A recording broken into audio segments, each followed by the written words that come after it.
Hello, my name is Stephen Smith. Welcome to this channel. Welcome to this video. Today we are going to be discussing the QuickBooks Payroll sync and how it works with the rest of QuickBooks. So we're going to talk about the integration of QuickBooks Payroll and the QuickBooks General Ledger product. This is the fourth installment of a multi-part series where I look at a number of different payroll providers such as Gusto, ADP, and OnPay, and how they all integrate with QuickBooks Online. Our agenda for today is quite simple. We are going to go into the QBO payroll and look at the user interface and do a features tour. We're going to deep dive into some of the integration settings and the choices that you have to make along the way. When we're looking at those features, I'll provide some tips and some commentary.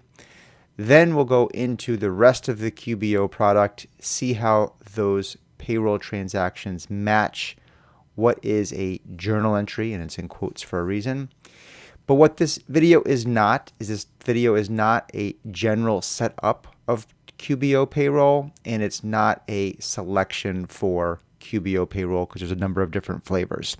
We are going to kind of be at an advanced level where we're really just looking at what choices and features you need to take advantage of to get the most out of the functionality and the feature set that QuickBooks and Intuit has given us. So let's get right into the product. So here we are in QuickBooks Online. This is a QBOA, QuickBooks Online Accountant version. The first thing we're going to look at is the payroll settings under the gear settings, payroll settings. And we have a number of different options here. We've got tax, general tax information. This is where you're going to fill out your company name and the address and the filing address. They're going to want your EIN, your state EIN. If you're in multiple states, there'll be multiple state EINs. Are you going to do automatic payroll, or are you going to do checks? How taxes are going to be paid out? What kind of locations you have for your payroll? Do you want to be notified via text or email? Then there's going to be employee profile management. So do you want to take advantage of the Workforce Now product, which we are not going to discuss, but that's a very nice feature. And how you want to share data such as W-2s and bank accounts. This is where you are going to fund the payroll. How you're going to print, if you're going to print checks. Finally, direct deposit. Is it same day? There's also some limits on here. Contact information, and last but certainly not least is the accounting selection. Choose how payroll transactions are mapped, and this is where the bulk of this webinar is going to take place, in this single option. So when we come into the accounting preferences, we're going to have a number of different options here. So we're going to look at this. So a lot of this is mapping, but there's also a number of features here. So the first thing to map, the most important thing to map, is the bank account. Where is this going to be funded from? To change any of these mappings, we just hit the pencil, which is the option, and here's where you can drop down and choose whatever bank account you're going to use to fund payroll. Which QuickBooks checking account do you use to pay your employees' paychecks and payroll? So that's a pretty easy one. Then we have wage expenses, right? So this is where we're going to get a little bit more involved and talk about a little bit more of the feature set. So they're asking, okay, how do you want to map? And the mapping is the process of taking the payroll items and pushing it to the generative accounts that you have selected in QuickBooks. Now there's three different options here. The first option is the easiest, and it just simply says all of my employees' wages are posted to one expense account. Payroll wages. There we go. Nice, clean, easy. I have payroll wages. Now they give us a few other features to choose from. Let's say we want to look at it by employee, and we have owners and staff, or waiters and cooks, or we have different individuals that need to be mapped to different chart of accounts. So we could push one to owner's payroll and one to payroll expenses, wages. So this is another nice feature. And finally, we have the third option, Here we have the ability to map the components of payroll to different chart of accounts. So for example, you want salary to post to wages, but you want the employer taxes or the employee taxes to go to maybe a payroll liability account or a payroll tax account. So here this is going to payroll taxes. Now this is an employee tax. Maybe you want this going to a payroll liability account. But here we have the ability to do that. And not just with wages and taxes, but you can see if you pay them regular versus hourly, overtime, double overtime, holiday, bonus, commission. The list can get quite long. And not just taxes, but specifically, is it FMLA, a New Jersey tax that we have here? Is it health premiums, which may go to a liability account? Is it national payment sick leave or unemployment, disability, those kinds of wages? Now, the good news is that we do have this granularity. The one drawback is that there is an inability to do this by employee. So in this tab, we can have by employee, but in this selection, it's just all employees by wages. So a little bit of give and take there. All right, let's go to our next feature, which is the company contribution expense accounts. Okay. Again, we have three options. The first is the easiest, and then there are additional functionalities that add a little bit of complexity. This first one, all of my contributions to the same chart of account. Now, you might ask, what is a company contribution? Most frequently, it's with a 401k, an IRA, but also medical benefits, and that's what this is. So where would you like that payroll item mapped?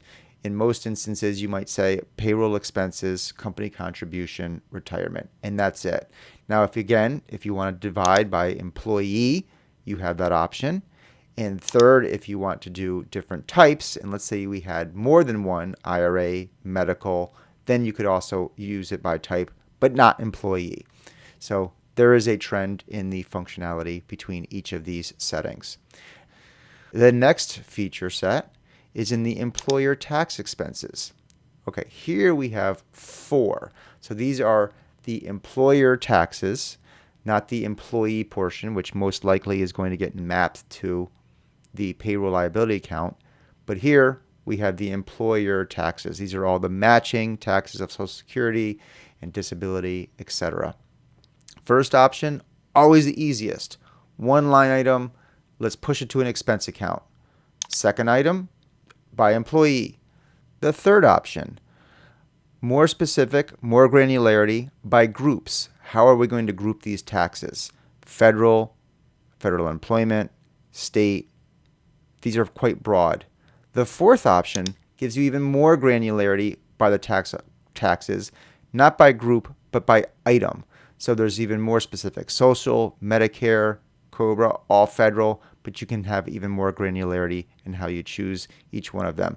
And the list goes on and on, depending on how many states and how many taxes your state and federal employees are subject to. Next, the tax liability accounts. So this is most usually the employee paying their taxes.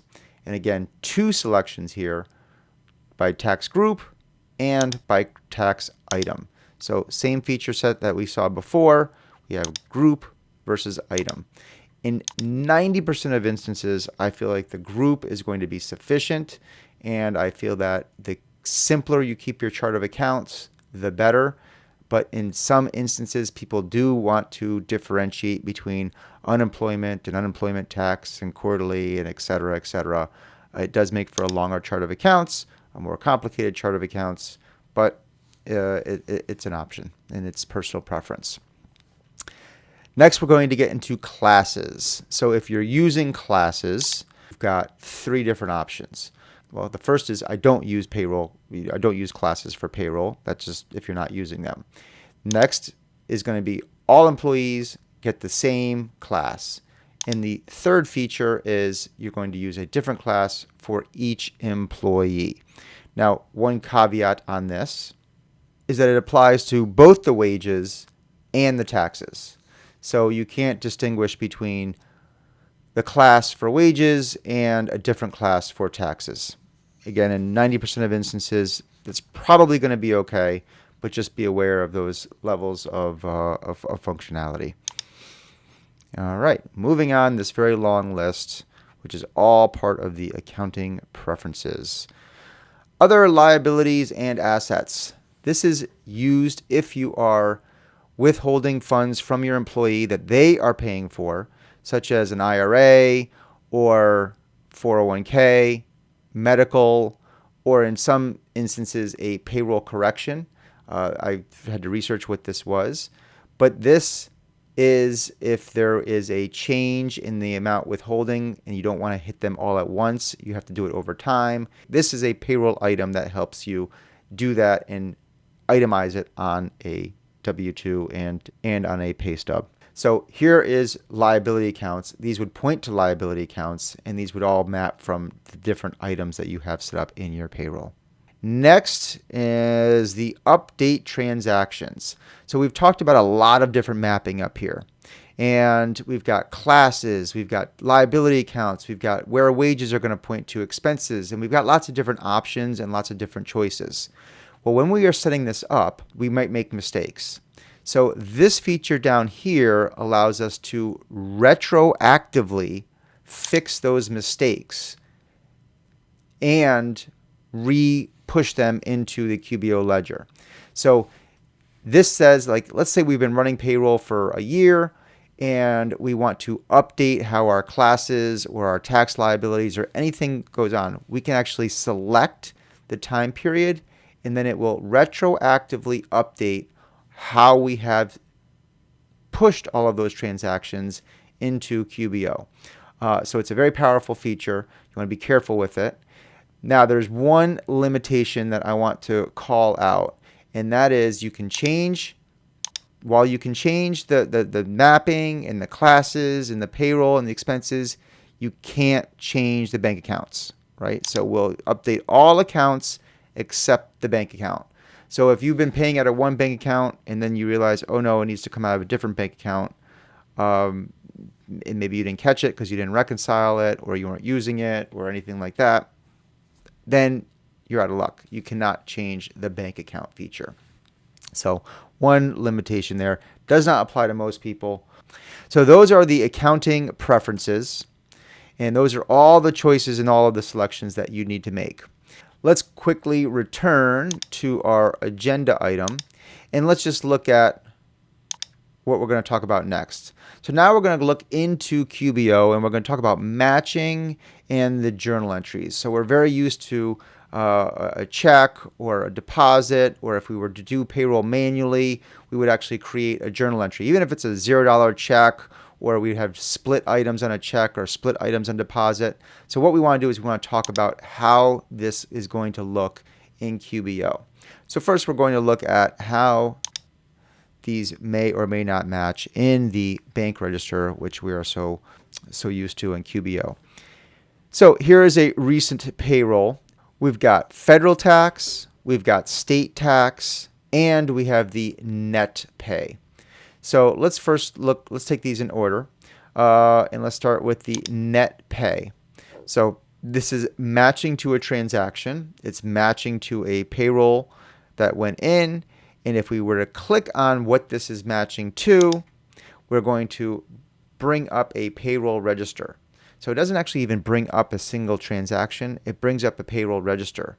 We then need to go into that payroll register and click on the actual check. Now, if you'll notice and if you recall, I put journal entry in quotes on the agenda. And this is why I put it in quotes, because there is no quote journal entry. And this is not what we're typically used to seeing when we have a check or an outflow or an expense or a bill or a deposit in QuickBooks. This is quite different. This is the actual pay stub. This is the actual paycheck. Now, there is a transaction journal behind this, and so there are debits and credits, but they are not manipulated the way we typically would manipulate something in QBO. And that is why, if you recall, the last option of the accounting settings was to be able to retroactively correct or change how things are mapped if you want to change those things. Next, we have the payroll tax, and it's going to do the same thing. Both payroll and federal we're going to click into this, and they're going to match not to a transaction or a check. They're going to match to a QBO payroll form, not something that we can manipulate or change from here. It'd have to be in the accounting settings under that payroll settings area that we saw. And so this is the support for the federal taxes that left the bank account on March 8th. Returning to the register, we have the federal and the net, and the state works the exact same way.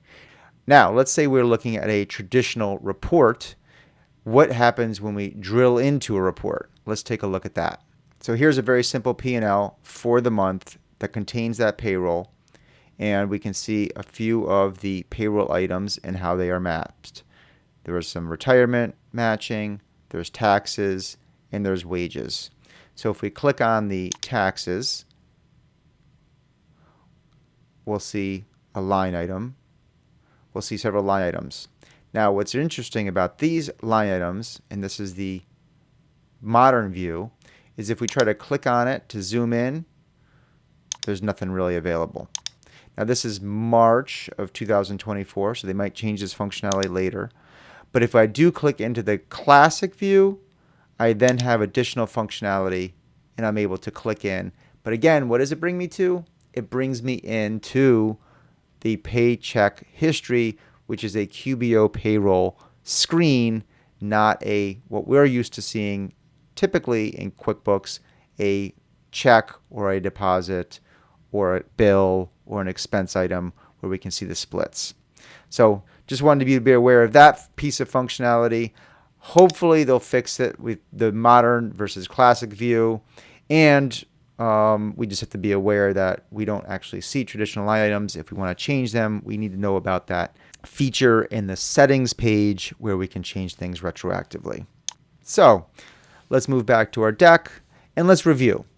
So we talked about how we're going to customize the settings, and we have a number of choices to make, from simple to more complex as far as how you want to map wages, expenses, and classes by employee or by payroll item. We want to be very careful about that mapping, and if we need to make changes to that mapping, we have to do it in the payroll settings section and go down and pick our date range and change the mapping that way, and it will automatically happen retroactively. It does not happen in a traditional transaction by transaction area. We want to look at jobs and departments and classes. We want to make sure we're matching to those if necessary. And of course, we always want to make sure we match to a bank feed, and remembering that when we click into those bank feeds, just like when we click into those reports, we're not going to see a transaction, but rather a QBO payroll form that is the actual pay stub and the pay activity. I hope this video is helpful. Again, my name is Stephen Smith. I can be reached at quickencoach.com or sundialvfo.com. Thank you.